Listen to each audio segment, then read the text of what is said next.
This might be one of the quicker repair videos that I'll do for NES-101. Pascal Lopez sent this to me, and he says, someone attempted to AV mod the board, cut pin 21, but may have damaged traces or the PPU with heat. Sound output works fine when played, but video is garbled. Now, I've already looked at it, and I may have found the issue. There are traces that run very, very close to pin 21 on the PPU. And this one looks like they've been scratched, but they actually check out continuity-wise just fine. There are a couple behind the pin, but the closest one is the composite, which runs right over to the transistor, and that one checks. But there's two more behind it I can't get it to check anywhere. So I'm going to plug it in and see what the graphics look like first. Okay, I'm powered on through RF. This is what I get. If I hit reset, you can tell it's working, just garbled graphics. So yeah, might be the PPU is damaged. Let's dig in further and find out. Okay, so garbled graphics, we've seen that before with damaged traces around pin 21, but the ones that I usually seen last time, which was right next to pin 21, let's see if I can zoom in a little bit here.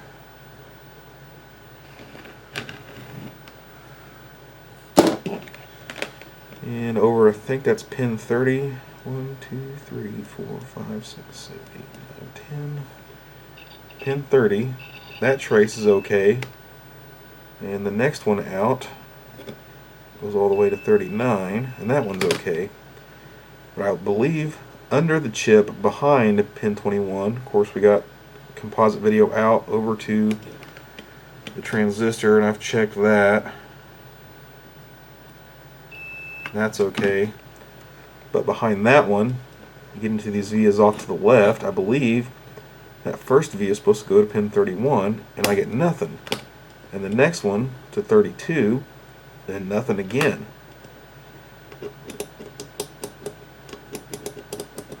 It's crazy. I know they're supposed to be there. That's 3 of them that don't check. Okay, finally. That one checks.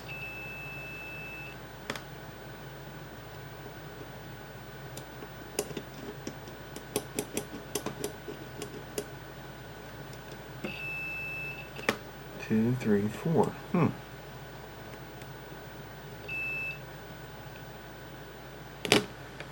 I have checked these on my test top loader, which is not easy to bring over here. Let's just, here's an unmodded one. Check those same vias. That first one, yep, right to pin 31. The next one to pin 32. And I believe that one goes off to a via. And then that one to pin 33. So it appears that I have at least 2 traces. It'll be the second and third trace behind pin 21 that don't want to seem to make contact where they should. And the pins are still well soldered on the bottom side. It looks like they started to remove the PPU, but I really think I need to remove the PPU and have a look at those traces under there.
This is so easy. It's like cheating.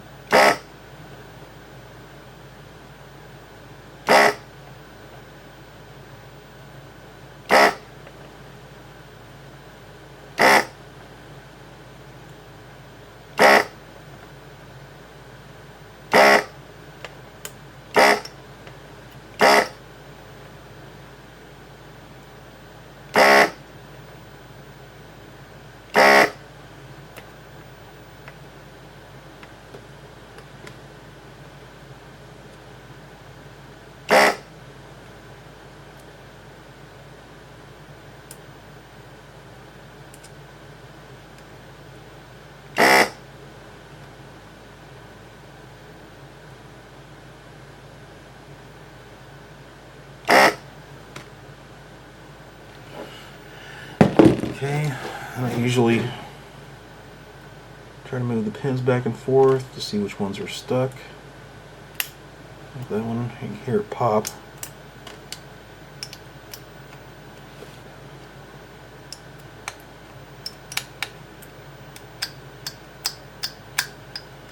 You don't want a pin to be stuck because it'll possibly pull out the plated through hole and then damage the trace. And you can just run them back and forth a little bit. It's pretty good insurance against doing that. And I was doing this with my other, with my solder pulp version, doing this anyway, so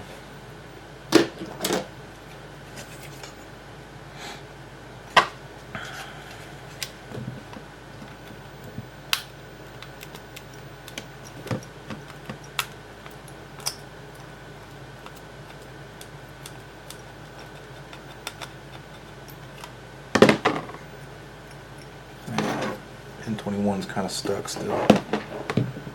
There's a huge glob of solder on that one.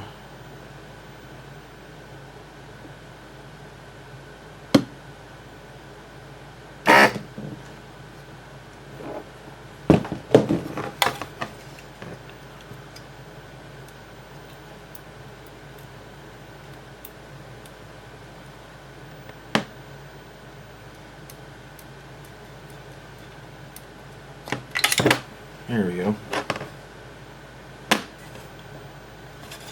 Oh my. Yep.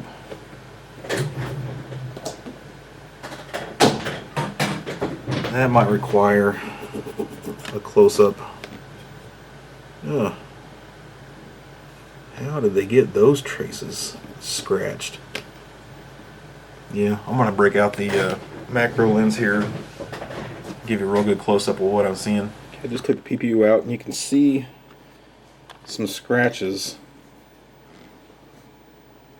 right here and here. How they got that far underneath the PPU and scratched those traces is beyond me.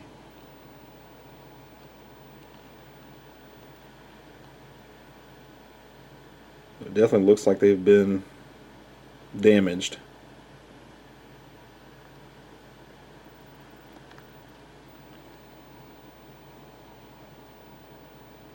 Shouldn't be too difficult to repair though. Basically what I'll do is take a wire from one of the pins and take it to whatever pin, like up on the RAM or whatever, that it was originally going to.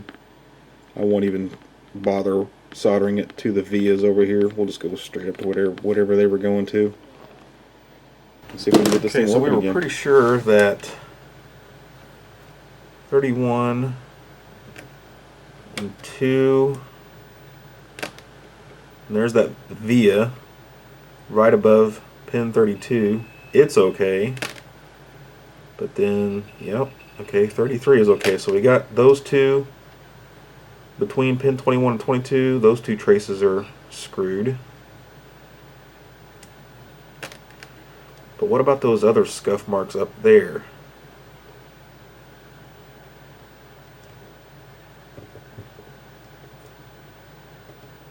Let's see. Okay, that one's okay. That one's okay. Uh-oh. Found another one. Yep, sure did. So we've also got, looks like, what was that?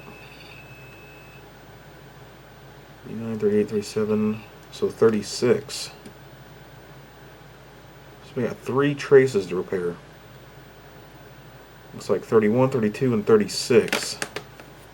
Wow. Another thing I'll do is I'll take the pulled PPU out and put it in the test top loader just to make sure the PPU is okay. But before I do that, I always like to run the soldering iron over the pins just to smooth out the solder that's left on them. That way it inserts into the sockets easier.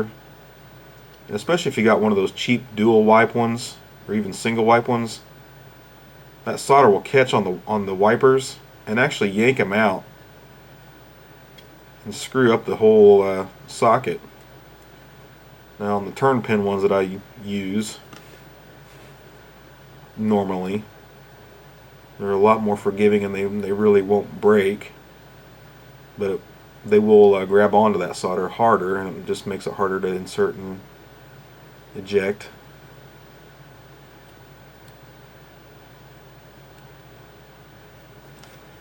Just one of those dumb little tips.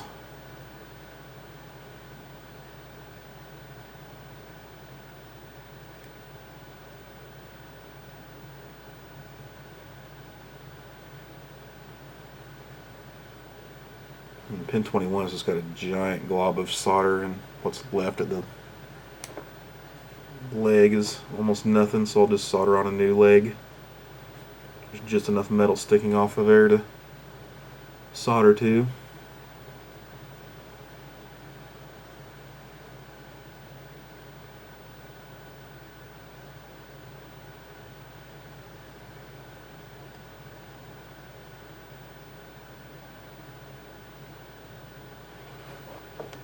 Okay, there's some good news. The PPU actually does work.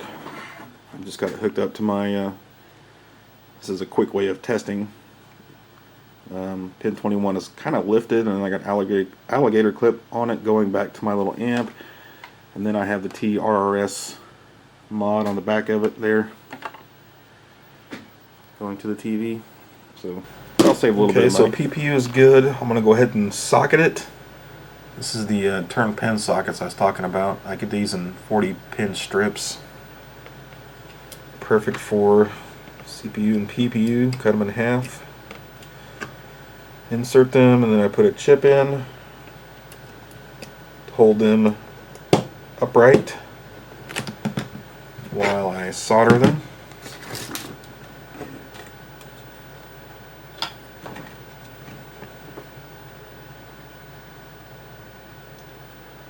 Wait a few seconds for the tip to heat up.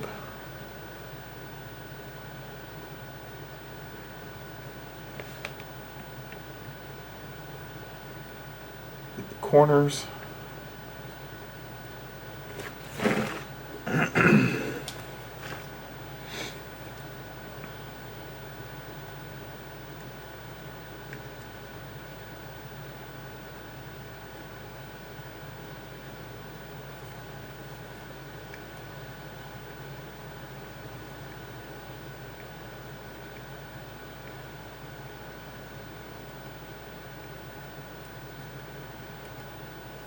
Man, I sure do love this soldering station.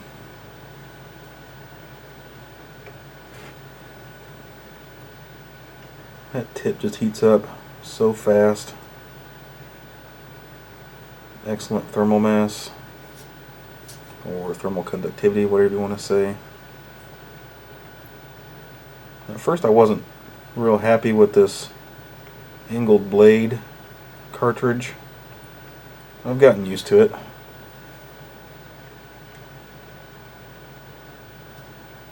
So now our socket is in,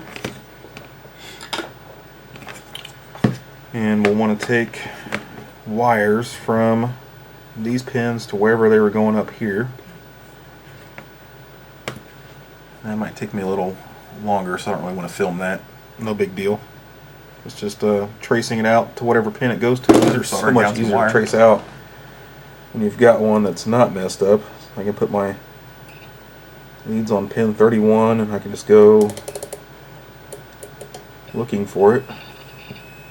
Right there it is. Be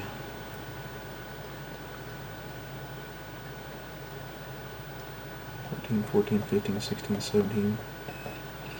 Pin 17 of the video RAM.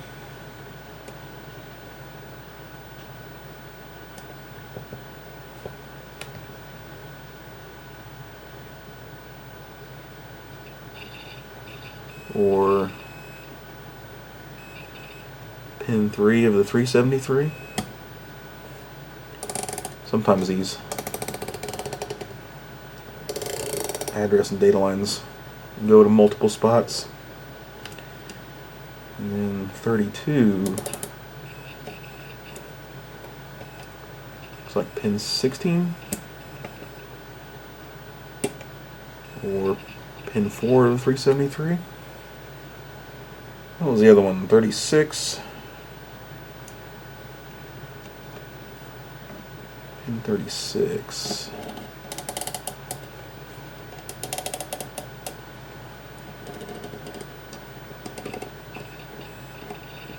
Okay.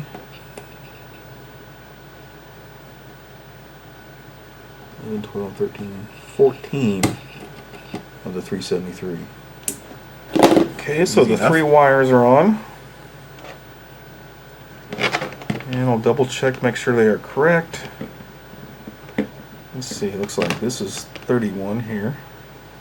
This should be pin 3. Is that right? 31 to 3. Yep. And then 32 to 4.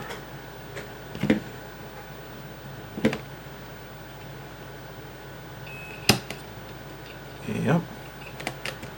4, 5, 36 to 14. Or was it 13? Uh-oh. And then it's counted here.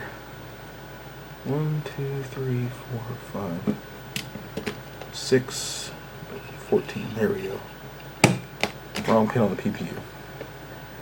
1, 2, 3, 4, 5, 6. 1, 2, 3, 4.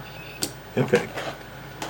So our repair wires look correct. Let's test it out. Here is the repaired board. We are connected through RF out, and it looks like we are good. Hit the reset. Yep. Excellent. Now I just need to talk the owner into AV modding it. Look at those nasty lines. Ugh. There you go. Easy fix.